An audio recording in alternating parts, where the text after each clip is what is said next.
Another day, another basketball stories na naman ang pagkikwentuhan natin.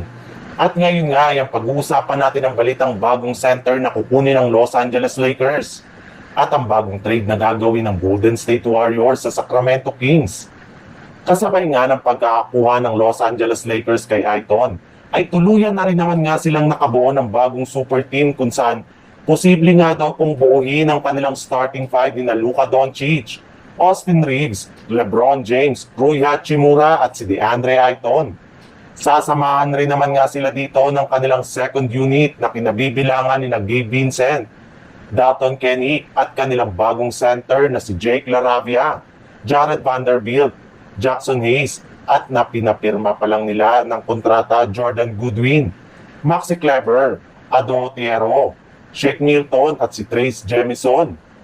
At dahil nga sa mga ginawang ito ng Lakers ay marami nga sa kanilang mga fans ang sobrang natuwa dahil sa wakas ay magkakaroon na nga sila ng dalawang center.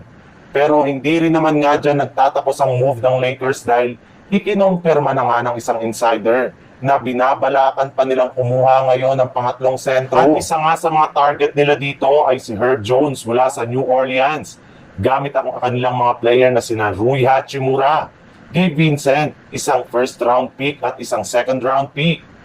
Sa ibang balita naman, ibinulgar na nga ng isang NBA insider, ang Sacramento Kings nga daw po ang isa sa mga kupunan na aktibong kinakausap ngayon ng Golden State Warriors sa trade market.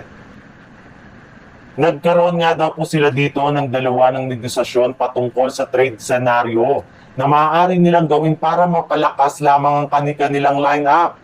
At isa nga sa kanilang mga napag-usapan ay ang posibleng pagkuha ng Golden State Warriors kay Domantas Sabonis. Mismo ang general manager na nga ng Warriors na si Mike Dunleavy ang nag-propose ng isang trade kung saan balak nga nila ditong kunin si Domantas Sabonis at si Malik Monk, kapalit ni Guy Santos, Quintin Post, Buddy Hield, Jonathan Kuminga at dalawang second round pick.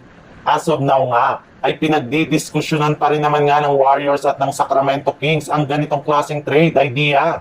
Kung balak pa nila itong dagdagan o hindi na. Alam nga po naman ninyo na hanggang ngayon nga ay hindi pa rin nakakagawa ni isa mang move ang Warriors ngayong off-season.